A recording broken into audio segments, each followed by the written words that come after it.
Atenção para o top de 5 segundos.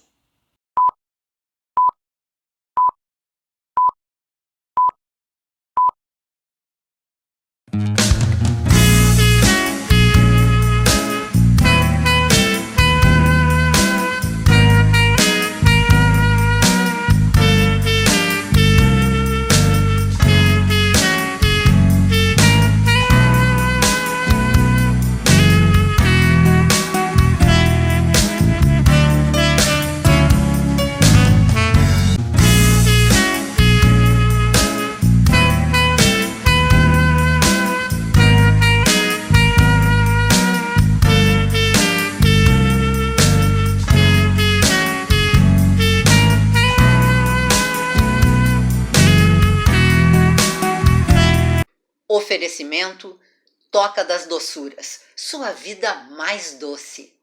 Rede Encantos de Hotéis.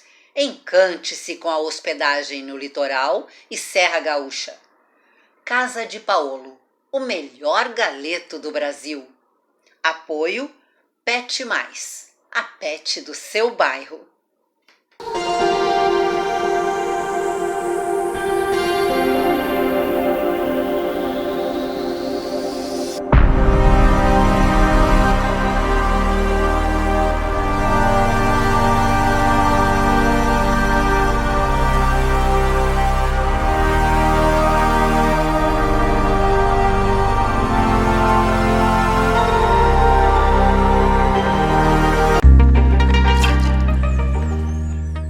No começo, tudo parece um conto de fadas.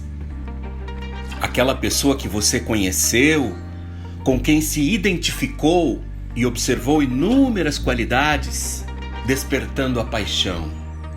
Beijos, abraços, muito carinho de parte a parte. Ele lembra um príncipe encantado, carinhoso, educado, galanteador, fala mansa, um perfeito cavalheiro, você contava às amigas. O tempo passa, a convivência se torna plena, as coisas mudam e você nem percebe. Aqui e ali, uma ou outra palavra mais áspera. E de repente, da face amável daquele príncipe encantado, cai a máscara e surge a verdadeira face, o rosto de um agressor.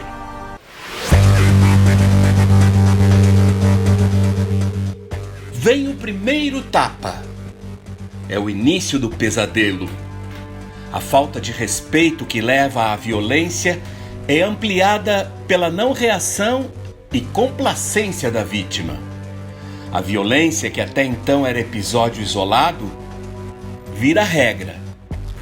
Muitos socos, pontapés e hematomas depois, o último capítulo desta trágica e impactante novela, o feminicídio. O programa Ela e Eu desta semana é sobre violência doméstica, sobretudo em relação às mulheres e crianças. Uma ampla abordagem sob a ótica da ciência, ciências jurídicas e sociais, o direito e a psicologia.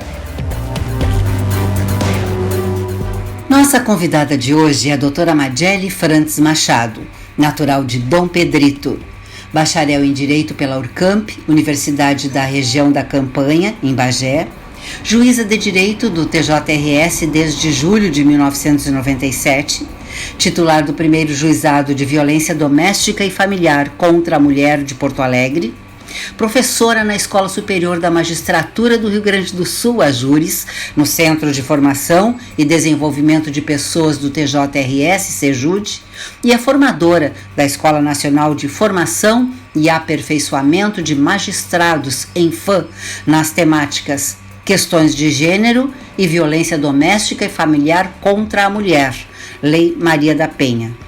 Tem formação em mediação judicial e justiça restaurativa, com ênfase na violência doméstica. Presidiu o 8º FONAVID, Fórum Nacional de Juízes de Violência Doméstica e Familiar contra a Mulher em 2016. Participou do curso Violência Doméstica e Crimes de Gênero, Universidade de Sevilha, na Espanha, de 12 a 16 de março de 2018. Integra a Coordenadoria Estadual das Mulheres em Situação de Violência Doméstica, do TJRS, e coordena o Núcleo de Estudos de Violência Doméstica, Familiar e de Gênero da Escola Superior da Magistratura do Rio Grande do Sul, a Júris. Também conosco neste programa, nossa parceira semanal aqui no Ela e Eu, doutora Anices Moura Ramos, psicóloga clínica e perita judicial, que apresenta dicas de como preservar a saúde mental e enfrentar as mais diversas situações. Os Drops da Anices. Neste especial sobre violência doméstica, é um prazer tê-la no programa, doutora Madjele Frantz Machado, juíza de direito do Tribunal de Justiça do Estado do Rio Grande do Sul. Antecipadamente, o nosso muito obrigado por ter aceito o nosso convite à participação. É um prazer estar participando do programa Ela e Eu e falar um pouco sobre a prevenção e o combate à violência contra a mulher. Como se pode caracterizar o crime de violência doméstica sob o ponto de vista de desrespeito aos direitos humanos? Violência contra a mulher, ela é uma violação dos direitos humanos, né? Uma grave violação dos direitos humanos. E apesar de nós termos já reconhecida essa proteção através de normativas internacionais, né, a partir, por exemplo, da Declaração Universal dos Direitos Humanos, depois da CEDAW, posteriormente Convenção de Belém do Pará, aí a gente chega na nossa Constituição Federal e, por fim, na Lei Maria da Penha. Infelizmente, a gente ainda vive numa sociedade em que mulheres continuam sendo violadas em seus direitos, né? Onde mulheres continuam sendo mortas, né, por seus parceiros, por seus ex-parceiros, né? E o Brasil, em razão disso, ocupa a triste posição, né, de 5º lugar no número de mortes de mulheres em razão do gênero, né? Então, por isso que ter essa oportunidade de falar sobre esse tema é muito rica, né, e importante, porque é só falando, debatendo, né, construindo alternativas para desconstruir toda essa cultura machista, essa cultura patriarcal, né, que nós vivemos e que acaba sendo imposta, então, pela nossa sociedade, é que nós teremos, então, condições de ter uma vida, né, com igualdade, com respeito às diferenças, né, e em que as mulheres possam sobreviver, né, de forma livre e igual. Doutora Madjele, confesso que eu não sabia desta colocação lamentável, triste do Brasil, na 5ª colocação no ranking de cometimento de feminicídios. E eu lhe pergunto, o Rio Grande do Sul, no ranking nacional desse tipo de crime, como é que está a colocação do Estado gaúcho? O Rio Grande do Sul, em 2020, ocupava a 4ª posição no número de feminicídios de mulheres, né? Então, isso o que nos mostra, né? Nos mostra que nós precisamos, de forma urgente, né, criar políticas públicas, né, para prevenir a violência de gênero contra a mulher. Bem, diante de um problema de tamanha gravidade, o que fazer, doutora Madjele? O que pode ser feito? O que, particularmente, a justiça, o poder judiciário pode fazer e, de um modo geral, a sociedade como um todo pode fazer no sentido de nos livrar desta chaga que é a violência doméstica? A gente precisa urgentemente começar a falar sobre isso, né, sobre esse tema, desde as escolas, né? A escola, ela é um campo muito importante para que a gente comece a conversar com as crianças, com os jovens, com os adultos, a respeito dos direitos humanos, né, da necessidade de se respeitar as diferenças, né, e de se reconhecer que homens e mulheres podem sim ocupar espaços iguais nesta sociedade, né? E a partir disso, então, onde a gente pode ter esse espaço na escola, a gente também tem que ampliar esses espaços, né? Chegar nas universidades, conversar com os nossos filhos, né, em casa, e estabelecer relações onde a gente possa ter condições de mostrar para os nossos filhos, né, que é possível sim a gente quebrar essa construção histórica, né, que coloca então as mulheres ainda nesse patamar de subjugação em relação aos homens. Conforme nós frisamos na abertura do programa, também está conosco neste especial sobre violência doméstica do programa Ela e Eu, a nossa parceira, a psicóloga clínica doutora Anices Ramos, a quem eu saúdo, agradecendo também pela participação. Tudo bem, Anices? Olá, Norberto. É uma satisfação participar desse programa tão especial, tão importante, e é um prazer estar com a doutora Mageli. Meu abraço a ela. Doutora Anices, me parece que a palavra conscientização resume e expressa o caminho a ser seguido pela sociedade no sentido de que as mulheres se libertem de todo este prejuízo, de todo este jugo, de toda esta carga negativa que traz a violência doméstica. De que forma esse processo pode ser encaminhado? O processo da conscientização.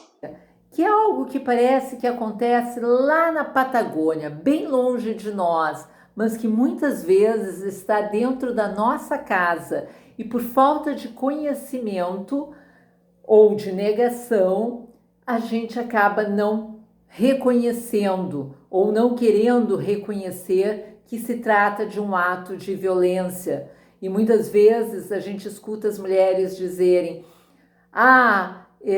ele é assim, mas não é por mal, eu não consigo me separar, eu sei que isso é um ato de violência, mas eu não consigo me separar porque eu amo esse homem. Como você vai amar alguém que lhe agride, alguém que lhe maltrata? Isso não é amor, isso é uma relação adoecida. Doutora Mageli, a respeito da Lei Maria da Penha, os aspectos que envolvem esta legislação, o que pode ou deve ser modificado e em que medida as medidas protetivas e outros instrumentos, outros aspectos que fazem parte da lei, auxiliam no fato de que a sociedade precisa coibir a violência contra a mulher. A Lei Maria da Penha, ela então é um marco legal, né, um marco legal e histórico, né, no nosso país, de proteção, então, da mulher em razão da prática de atos de violência contra ela, né? Então, veja que foi necessário, então, que o caso da Maria da Penha, né, daquela farmacêutica cearense, fosse levado para uma corte internacional, para que, então, o Brasil fosse condenado a criar uma lei que protegesse, de fato, né, as mulheres brasileiras. E proteger de que forma, né? Proteger desde aquela parte que trata, então, da prevenção, né? De se estabelecer novos conceitos. E a Lei Maria da Penha, então, ela descreve ali um sem número de ações articuladas entre todos os atores da rede, né? E o sistema de justiça, ações articuladas, então, para que a gente possa ensinar desde cedo, como eu disse, desde a escola, em todos os espaços sociais, as questões relativas aos direitos humanos das mulheres, as questões de gênero, né, para que a gente, então, elimine a violência contra a mulher. Eu tenho lido a respeito do assunto violência doméstica e me chama a atenção em relação à Lei Maria da Penha, não como advogado, mas como jornalista, o incentivo a um processo educacional em relação aos homens que praticam a violência doméstica, aos agressores, aqueles que precisam mudar esse tipo de comportamento. Nesse aspecto, o que a Lei da Maria da Penha promove, não só sob o aspecto de repressão, mas de educação? Então, além de todo esse caráter preventivo que a Lei Maria da Penha prevê, ela também atua muito na questão da proteção da mulher vítima de violência e também na reeducação do autor dessa violência, né?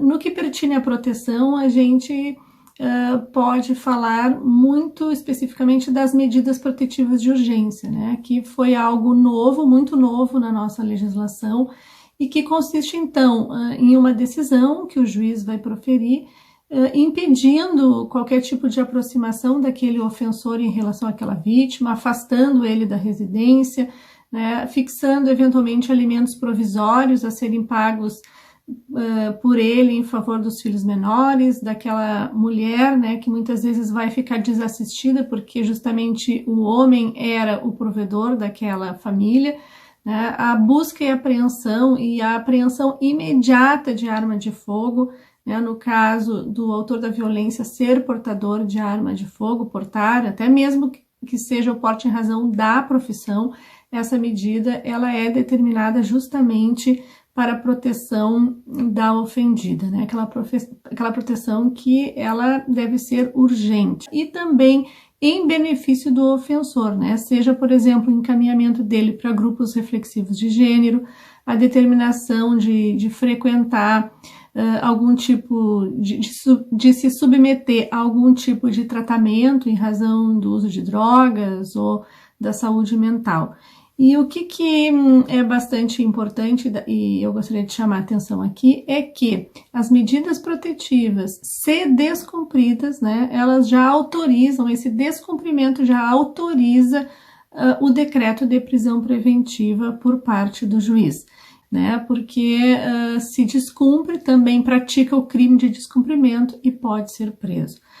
E prova disso, da importância dessas medidas protetivas e de que elas realmente salvam vidas, é de que houve uma redução muito grande dos feminicídios, né, comparando-se março do ano passado com março deste ano. Nós tivemos aqui no Rio Grande do Sul uma queda de 77% dos feminicídios, né? Tivemos a expedição de mais de 92 mil medidas protetivas por parte do Poder Judiciário no âmbito do Rio Grande do Sul.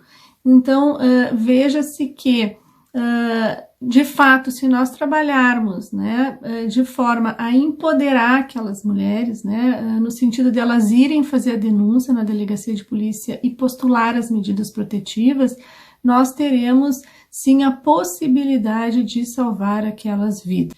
Então, nós temos que abrir canais, facilitar o acesso dessa mulher para denúncia e para pedir as medidas protetivas, né, para ter acesso às defensorias públicas, né, isso é muito importante porque o acesso à justiça, que é um direito constitucional de todo cidadão, ele se dá basicamente, né, especialmente quando se trata da população carente, né, que não tem condições de constituir um advogado, esse acesso se dá através da Defensoria Pública. Doutora Anices, quais são os tipos de violência doméstica? Infelizmente, eu soube que são muitos. E uma consideração sua a respeito dos principais e daqueles que são considerados quando se analisa tecnicamente um processo como este. Existe a violência por questões sexuais, a violência por negligência, que é aquela que a pessoa precisa de um cuidado, às vezes por questão de idade ou por alguma limitação que ela tem e o familiar não dá, briga, xinga e não dá a atenção que ela precisa. Por questões, uma violência psicológica, críticas, cobrança de comportamento, chantagem, humilhação, ameaça, discriminação, exploração financeira, crítica, não deixar a pessoa gastar o seu dinheiro. E a gente não tem essa clareza, né? O que é a violência doméstica ou intrafamiliar, como qualquer ação ou omissão que resulte em dano físico, sexual, emocional, social ou patrimonial do ser humano, e onde existe vínculo familiar e íntimo entre a vítima e o seu agressor. Isso é violência doméstica. Seja como for, doutora Aníssis, me parece que a palavra respeito é fundamental em qualquer relação humana, seja entre homens e mulheres, homens entre homens, mulheres entre mulheres, enfim. A pessoa humana que não tem respeito pelas outras não pode estabelecer uma relação pacífica, uma relação justa e uma relação harmoniosa. O que a falta de respeito acarreta em todo esse processo da violência doméstica? Não existe o respeito. E numa relação conjugal, numa relação entre pais e filhos, é importante que exista o respeito, porque onde não tem respeito numa relação, não existe mais relação. E a gente ouve muito dentro de consultório casais se tratarem como o imbecil, a retardada, a débil mental, o idiota, que a gente fica chocado de como duas pessoas que dizem se amarem se tratam desta forma. Então, isso é um ato de violência, sim, psicológica com o outro. É uma falta de respeito. E que as pessoas tratam com naturalidade. Ah, mas a gente se dá bem. O que é se dar bem? Então, é quando as pessoas chegam no meu consultório para terapia de casal e me relatam isso e me dizem que se dão bem, eu fico questionando o que é se dar bem? Qual o conceito de se dar bem para essas pessoas?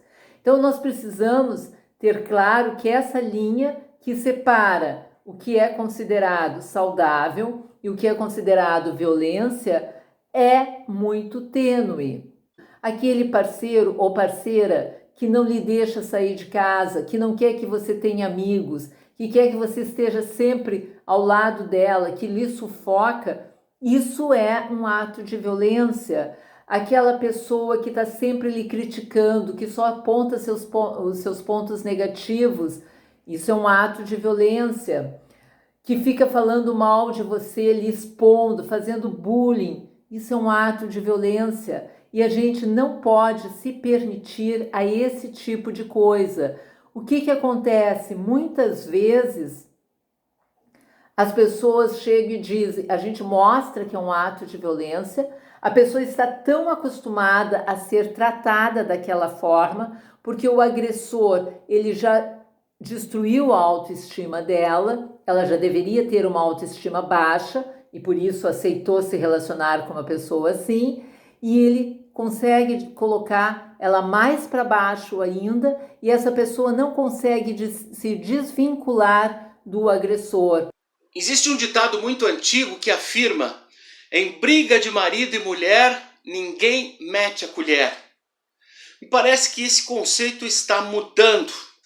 Qual é o papel da família no sentido de interceder em favor das mulheres vítimas de violência e no sentido da proteção, da libertação dessas vítimas? A gente ainda tem um outro desafio, que é o fato de a violência doméstica se constituir num ciclo, né? Num ciclo que ele também é muito difícil de ser rompido por parte daquela mulher, né? Então, muitas vezes essa mulher precisa de ajuda da família, né? De uma escuta sem julgamento, né? Daquela escuta para dar o apoio, justamente o apoio para ir lá, para fazer a denúncia, para pedir a medida protetiva, para encorajar, para mostrar que há a possibilidade daquela mulher ter uma vida diferente, né? E sair daquela situação de violência, né? Nós, enquanto terapeutas, não podemos obrigar a pessoa, temos que mostrar, e a decisão sempre é do paciente, não é nossa. Mas dependendo do caso, é previsto que nós tenhamos sim que apresentar uma denúncia quando coloca a vida da pessoa em risco. Então, um indicativo é você observar como se dá a sua relação, como é que você trata seu parceiro, seus filhos, o seu pai, a sua mãe que está dentro de casa, né? Ah, esses velhos só incomodam. Gente, nós temos que respeitar, nós temos que dar atenção, nós temos que atender as necessidades deles que têm limitações. Temos que atender as necessidades dos filhos e os filhos têm que atender a necessidade dos pais. Hoje a gente vê muita relação entre pai e filho desrespeitosa. Os filhos não escutam o que os pais falam e os pais acabam aceitando. Precisamos ter cuidado. E aí se requer, nesses casos, uma terapia familiar. Doutora Mageli, se pode afirmar que a Lei Maria da Penha é efetiva? Mas também não basta só a gente encorajar essa mulher a fazer a denúncia, a pedir a medida protetiva, se a gente não tem uma rede, né, articulada, uma rede com serviços que de fato existam nas comunidades, né? Então, esse trabalho de organizar uma rede de atenção, de proteção e atendimento às mulheres vítimas de violência em cada comarca, ele é um trabalho que exige essa cooperação mútua, né? E a Lei Maria da Penha veio com esse propósito, né? Então, o que ela diz? Bom, combater a violência contra a mulher, ela não é só atividade a ser desenvolvida pelos poderes do Estado, né? Ela é algo, é um compromisso que deve ser assumido por todo cidadão brasileiro, né? Que nós precisamos realmente mudar as nossas condutas, mudar as nossas atitudes. Então, eu vejo que a Lei Maria da Penha, ela é uma lei protetiva integral, ela é considerada a terceira melhor lei do mundo. Tudo que a gente precisa já está na lei. O que acontece é que muito do que está na lei ainda não está na vida real. E então, eu critico muito esse sem números de projetos de lei que tramitam no Congresso Nacional, visando, né, ficar modificando toda hora a Lei Maria da Penha, às vezes incluindo coisas em lugares que nem combinam com a técnica legislativa, né, querendo trazer novas competências para a Lei Maria da Penha, né, de forma até a inviabilizar a efetiva proteção da vítima, né, porque no momento em que se começa a trazer novas competências para a lei, novas atribuições para um sistema que ainda nem se completou integralmente, né, nos termos da Lei Maria da Penha, então, a gente vai estar trabalhando para o insucesso dessa lei, né, e vamos estar trabalhando, na verdade, contra a vítima, porque o que se busca primordialmente com a Lei Maria da Penha é a proteção da vítima, daquela mulher vítima de violência de gênero no âmbito das relações afetivas e familiares. Doutora Anice, pesquisando na internet, o que existe de interessante ou de mais interessante a ser destacado em relação à violência doméstica e que deve ser acompanhado, deve ser fonte de pesquisa das mulheres que se interessam pela violência doméstica e o seu combate? Existe um vídeo no YouTube muito interessante. Hoje eu recebi flores. É a história de uma mulher que o marido espancava, o marido batia e no dia seguinte ele mandava flores para ela pedindo desculpa, que não ia mais acontecer, aquela história toda. E ela perdoava, e assim foi. E as últimas flores que ela recebeu foi quando estava no caixão, né? Então, nós não precisamos chegar a esse tipo de situação. E sempre que eu recebo mulheres que sofrem de violência doméstica, eu recomendo esse vídeo. É impactante, é chocante, é pesado, mas a pessoa precisa se dar conta que aquilo pode acontecer com ela também, porque é um fato verídico. Doutora Mageli, qual é o papel da pandemia do coronavírus em relação aos números aumentando ou diminuindo dos casos de violência doméstica, de feminicídios, enfim? A pandemia que a gente está vivendo, ela de certa forma tem contribuído, né, para o acirramento de ânimos, para ocorrência de diversas situações de violência, né, ou para ampliação das violências que já vinham acontecendo no âmbito das relações afetivas. Então, nós podemos ter casos subnotificados, né, que talvez venham a aparecer depois, quando terminar a pandemia, podem nunca serem notificados, né, e a gente tem que pensar nisso, né, e pensar que todos os serviços têm que criar canais acessíveis para que essas mulheres, para que parentes, vizinhos tenham a possibilidade de acessar os serviços, de fazer as denúncias, de chamar a polícia, né, da mulher ser encaminhada para fazer um exame de corpo de delito, né, a perícia tem que funcionar, eu tenho que ter a possibilidade daquela mulher acessar benefícios assistenciais, né, ou seja, fazer com que aquela mulher tenha condições de fato de sair daquela situação de violência em que ela às vezes está sobrevivendo, né, há anos e anos, né, há décadas, dentro de relacionamentos abusivos. Em relação ao Tribunal de Justiça do Rio Grande do Sul, que projetos ou que projeto se pode destacar como fundamentais ou fundamental nessa luta contra a violência doméstica? Agora, nesse período de pandemia, o Tribunal de Justiça criou um projeto bem interessante, que é o Respeito às Gurias, que é um projeto que é destinado às rádios, né, e às redes sociais.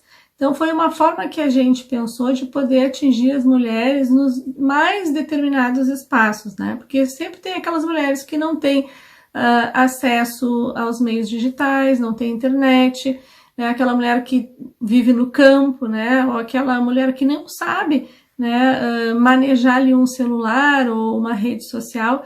E o rádio, ele ainda é aquele companheiro, né, da gente diariamente. Então, sempre tem aquele que vai ligar o rádio, seja para escutar uma música, seja para ouvir uma notícia, né, um programa que gosta. E o Respeito às Gurias, então, é uma parceria com a AGERT, e ele, então, divulga diversos spots onde as mulheres, né, mulheres que passaram por situação de violência doméstica, então elas descrevem situações que elas vivenciaram, né, de forma a identificar aqueles 5 tipos de violência que estão descritos na Lei Maria da Penha, e isso auxilia a quem está ouvindo e eventualmente a quem é vítima de violência a identificar na sua própria vida, né, no seu relacionamento, na sua história de vida, se está ou não sendo vítima de violência nas relações afetivas.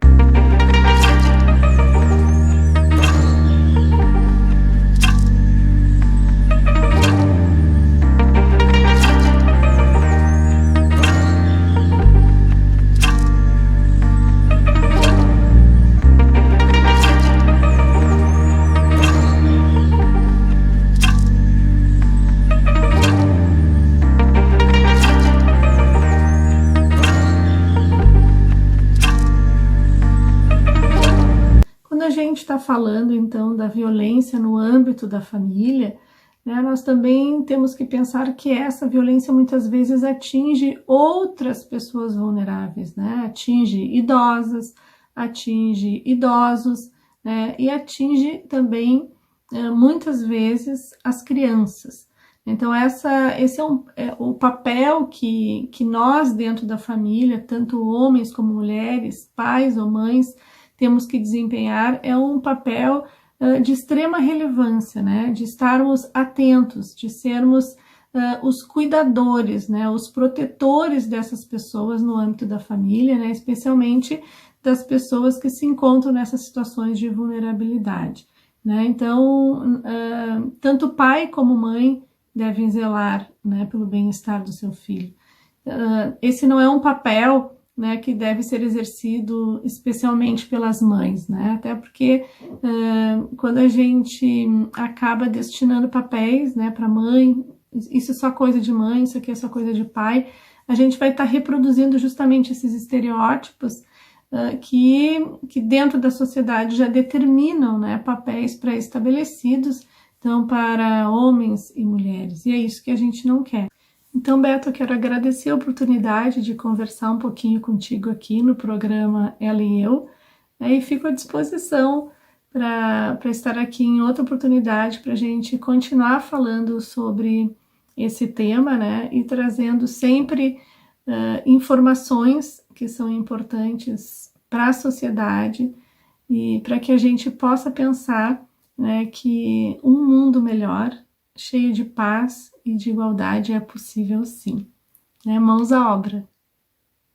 Muito obrigada.